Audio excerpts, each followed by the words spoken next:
Future Hacker Life Path Future. Olá pessoal, bem-vindo de volta. Aqui um papo ótimo com Paulo Lima no Future Hacker. Paulo, vamos lá, cara. Vou entrar no mercado de mídia, que é um mercado... A gente vai fazer umas duas perguntas de mídia, depois a gente vai entrar em pandemia, vamos até fazer umas questões meio filosóficas aqui. Mas vamos no mercado de mídia, cara, né? O mercado de mídia está passando há anos uma mudança, né, enorme. Nesse cenário, né, que a gente viu aqui, a explosão do crescimento das redes sociais, a perda do controle do poder da audiência, né, dos grandes veículos ali, a desidratação dos veículos de mídia, a obsolescência das agências de publicidade, a retirada da intermediação de muitos serviços. Paulo, como você acredita que vai chegar isso, cara? Assim, qual o papel do... Assim, eu queria também entrar na parte do jornalismo. Qual o papel do jornalismo nesse cenário todo? Você acredita ainda na curadoria ainda do conteúdo nesses novos tempos, cara? Bom, André, pergunta complexa, assim, mas olha, sobre a gravidade, vamos dizer assim, a radicalidade dessa disrupção, acho que nem precisamos falar, porque a gente vai chover no molhado, né? Sem dúvida, cara, no período, vamos dizer, da história contemporânea, é a maior transformação, transição que eu acho que o mundo já viu, né? O derretimento da ordem das coisas é brutal, né, cara? Essa é uma mistura da revolução digital eu acho que tinha um anseio também por uma quebra, assim, de roteiro, mas, assim, principalmente essa coisa do digital, né, cara? Essa capacidade que a revolução digital deu para o indivíduo, né? O indivíduo ganha voz, né? Quer dizer, pensa, cara, quando a Trip começou, para você falar com 50 pessoas, você tinha que alugar uma sala, sair catando gente na rua, ou, sei lá, anunciar na rádio, alguma coisa assim, pra você juntar 50 pessoas, pra você falar para 50 pessoas, ou então mandar 50 cartas, pôr no correio e tal. Hoje você fala com 50 pessoas no seu relógio, né, cara? Assim, Então é uma coisa muito louca, né? Você manda 50 e-mails, é uma coisa que não custa nem um centavo e demora 30 segundos, né? Então, de fato, esse poder que passa da mão de certas empresas ou famílias e detentores de meios de comunicação e tal, e governos, para a mão do indivíduo, é uma revolução, acho que só comparável, sei lá, ao Gutenberg, sabe, criação da prensa ali, da gráfica.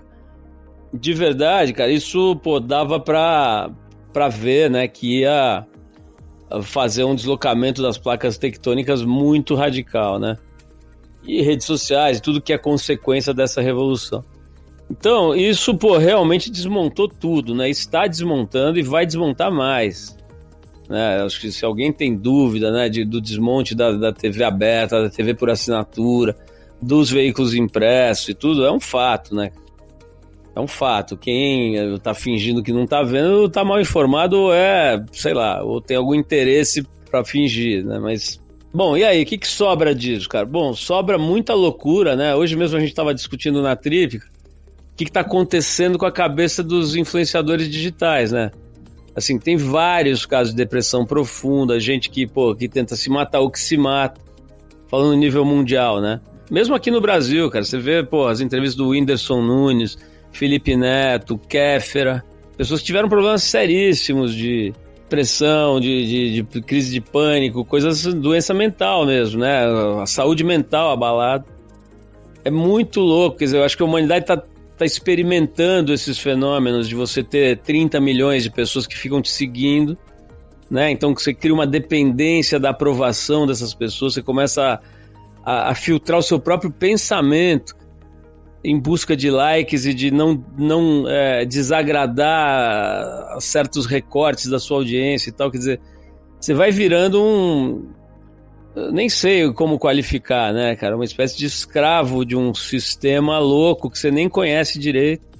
Você não sabe qual é a recompensa, porque dinheiro, a partir de um certo volume, passa a ser meio, né, não fazer muita diferença na sua vida. Então, eu acho que vem muita loucura, né? Esse ódio todo, essa coisa dos haters e tal, que é difícil. Vem uma outra loucura que eu acho que as pessoas não estão dando a devida importância, que é a dependência química que as pessoas estão desenvolvendo com relação às telas, né? Especialmente as crianças. Né? As crianças, quem tem criança hoje, partir de, 3 anos em diante, cara, tem um dependente químico em casa. Quase todos, né? E, enfim, então gera toda essa maluquice, cara. Quer dizer, eu acho que é o mundo, ao mesmo tempo, se deslumbrando e se intoxicando com uma nova droga, com uma nova invenção, uma nova descoberta, né? No campo da comunicação, você falou, jornalismo e tal. Olha, eu acho que seja jornalista ou seja o que for, quanto mais oferta de conhecimento, de saber, de informação, de loucura, de fake news, quanto mais volume de dados você tem, mais importante ficam os faróis, sabe? As pessoas que conseguem iluminar lugares e filtrar, ou você usou a expressão curar, né? Sabe o que quer dizer curar, cara? Curar, a palavra cura, ela é cuidar, a origem da palavra é cuidar. Então, o curador é alguém que cuida do outro, escolhendo coisas boas para ele.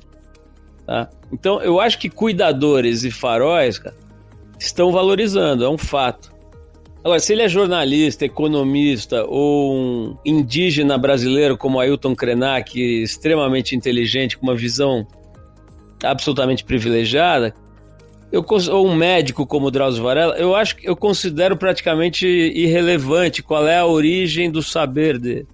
Em geral, são pessoas que pensam com clareza, que estudam profundamente determinados assuntos, que têm uma vocação para estudar profundamente alguma coisa e que sabem transformar esse saber, cara, em algo que é compartilhável. Esses caras, cara, que podem ser jornalistas também, eles estão valorizando muito. Porra, eles inclusive podem ficar ricos se quiserem, né? E muitos ficam. Então, eu acho que o jornalista que percebeu que estudando com profundidade, se especializando, se aprofundando e tal, e aprendendo a transformar isso em algo palatável, seja para as pessoas mesmo, né, no B2C, ou seja para as empresas, né? Por exemplo, tem muito jornalista, cara, trabalhando como intérprete do mundo contemporâneo para marcas. Aliás, este que vos fala, por exemplo. Porque como é que as empresas estão navegando hoje? Super perdidas. A maioria das empresas, cara, isso, os bons CEOs vão dizem isso nas entrevistas. Aliás, o Jorge Paulo Lemann falou isso de novo agora. Eles estão perdidos. Eles não sabem, as fórmulas antigas não funcionam mais, não geram resultado, não geram EBITDA e pior, cara, geram rejeição à sociedade. O jornalismo antiquado, convencional, ele datou também. Tem muitas, vamos dizer assim, campos do jornalismo que já são meio irrelevantes, se tornaram meio obsoletos. Mas o profissional que se dedica a estudar a sociedade, a entender os fatos, cara, e fazer correlação entre eles, analisar tal. Você pega um Guga Chakra, por exemplo, para citar um exemplo. Olha o valor que ele ganhou nos últimos anos, cara, esse menino. O Guga é um profundo estudioso. O Guga conhece o Oriente Médio como poucos, por exemplo, entre outras coisas, né? Conhece o sistema americano profundamente. Olha o valor que o cara ganhou. E é um menino, né, cara? Um carinha que deve ter 40 e poucos. Acho que eu só citei o nome de uma pessoa porque é um puta exemplo, né? De como o profissional que percebeu as mudanças do mundo não tá reclamando, cara. Agora, tem muita gente que entrou para as estatísticas, né? De desempregados, de pessoas que vão ficando ao largo de qualquer profissão. O médico que não se atualiza hoje, cara, hoje, cara, qualquer pessoa tem um conhecimento de medicina, se quiser, de um nível de profundidade razoável, se for atrás. A pessoa chega no médico sabendo sobre os assuntos. Se o médico não se atualiza, ele passa vergonha com o paciente hoje. Então, assim, eu acho que jornalista, médico, economista, jardineiro, cara, se for bom, se atualizar, se estudar, se mantiver aguçado, sabe, com a sua percepção aguçada, ele vai ter lugar e vai ganhar mais e vai se dar melhor. Agora, tem um custo para muita gente que não tem essa capacidade, não tem esse acesso, não tem esses privilégios, tem acesso à educação, não é só uma questão de talento, né? Aí entra no assunto, coisa da meritocracia, né? Enfim, que é um conceito que, na sua forma convencional caiu por terra, está sendo super questionado e tal. Quer dizer, enfim, não é uma questão só de talento, né? De oportunidades, de educação, de acesso, tudo isso. Mas essa é a minha visão aí sobre comunicação, o jornalismo e tudo isso. Concordo, e de escuta, né? Porque assim, né? Você pega assim, o jornalismo que datou, eu acho que aquele paternalismo, né? Que não ouvia audiência, né? Hoje, se o cara não ouve audiência, né? Maus lençóis, né? Acho que tinha uma coisa meio assim, que era muito importante, sabe? Que era quase fabril mesmo, sabe? Era uma coisa industrial mesmo, de produzir notícias, de uma máquina mesmo. A Trip mesmo chegou, teve um momento na sua história que ela era uma máquina, assim, de fazer revista, sabe? Isso não tem mais espaço, essa máquina de fazer conteúdo que as pessoas consumiam e tal. Por quê? Isso está muito ofertado, né? Então você quer saber sobre dança moderna, cara? Tem 50 mil especialistas, blogs e podcasts e não sei o que lá, tal. Você quer saber sobre, sei lá, o agronegócio? Tem 1 milhão de fontes, né? De pessoas te reportando de tudo quanto é lugar e máquinas que produzem estatísticas, inteligência artificial e tal. Eu tava vendo esses dias a carreira de um profissional, quem que era, cara? Me lembro agora, alguém que começou no jornalismo, relatando que, putz, o ofício dele, cara, era receber telefonemas de repórteres e transcrever o que o cara falava no telefone. A profissão dele era essa. Existia esse cargo na redação. O cara transcrevia o que o repórter digitava por telefone. Então, assim, eu tô extrapolando um pouco, mas o jornalismo mecânico, mais braçal, né, mais de... Esse, perdeu completamente o sentido, né? Mas o jornalismo analítico, o profissional que se prepara, que estuda, que treina para interpretar a realidade e fazer essas conexões entre fatos que normalmente não estão sendo associados, como esse exemplo que eu dei do Google e milhares de outros, esse vai valorizar cada vez mais, a meu ver, né? Paulo, e segmentação, cara? Né, assim, por exemplo, eu quando eu comecei a também trabalhar ali nos anos, um pouco depois de você, nos anos 90, começo dos anos 90, ali era a moda do marketing direto, segmentação, é a segmentação da segmentação. Então, assim, você acredita que hoje uma segmentação de mercado ou de público é algo positivo e necessário, ou você acha que é limitador e claustrofóbico? Quer dizer, ou seja, promover a segmentação poderia ter sido a grande razão pelas sequelas atuais hoje de uma grande ignorância, né, de desconhecimento do que acontece nas outras raças, né, e classes, etc. Vou dar um exemplo meu pessoal, cara. Eu tava num grupo ali de WhatsApp e eu botei uma propaganda antiga, né, umas propagandas que eram meio sexistas do passado, etc. Aí eu escrevi uma coisa aqui, uma besteira assim, não tão profunda, mas eu falei assim, olha, se essas propagandas tivessem sido feitas hoje, né, teria um problema, etc, assim. Aí teve um cara que é um negro que mandou pra mim uma mensagem e falou, André, olha, te admiro, eu gosto pra caramba de você, cara, mas você não sabe o que acontece na comunidade negra, você não sabe o que eu sofri na minha vida inteira. Então eu acho absurdo você ter escrito isso, sem ter um contexto de causa. Puta, aqui eu engoli isso seco, cara, falei, puta, cara, é verdade. E aí eu comecei a tentar fazer uma reflexão sobre isso, cara. Eu falei, cara, nossa, quando eu comecei a trabalhar, cara, esse carro é pra classe AB, isso aqui é o shampoo pra negros. Quer dizer, a gente foi treinado a pensar em segmentação e agora a cobra que a gente pensa em diversidade, a gente não aprendeu nisso. O que você fala sobre isso?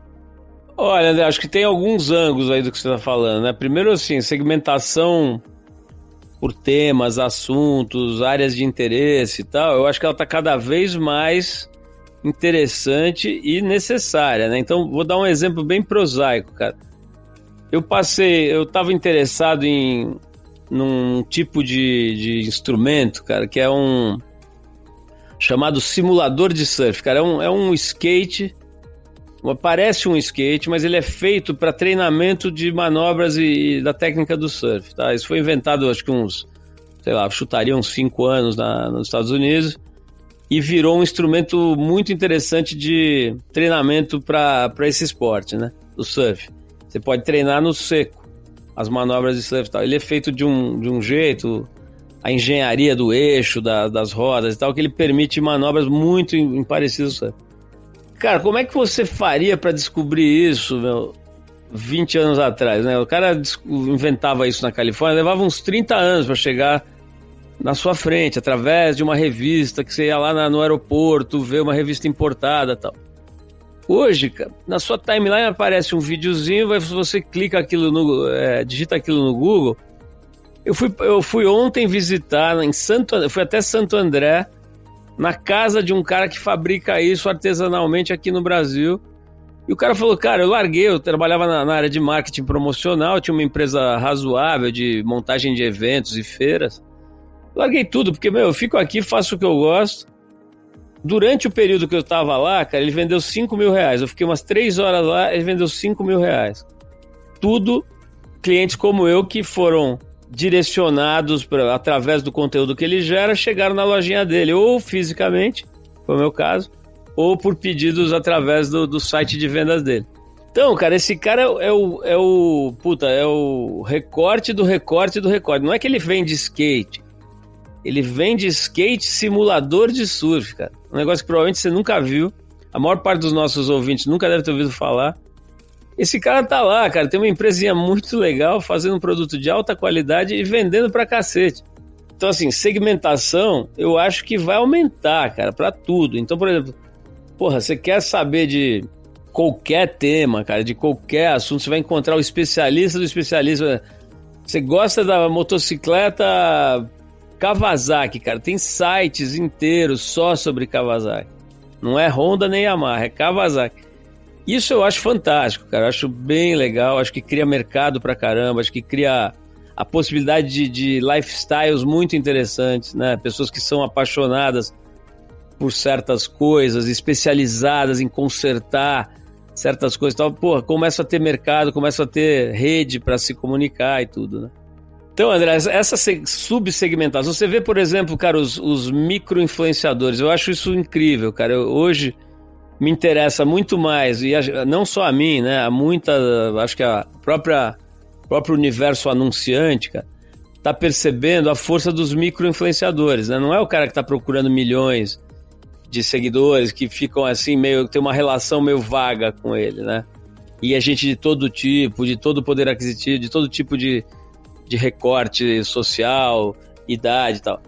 O cara quer o seguinte, aquele fulano que é um profundo entendedor de, sei lá, de carros antigos dos anos 60, de procedência alemã, sabe?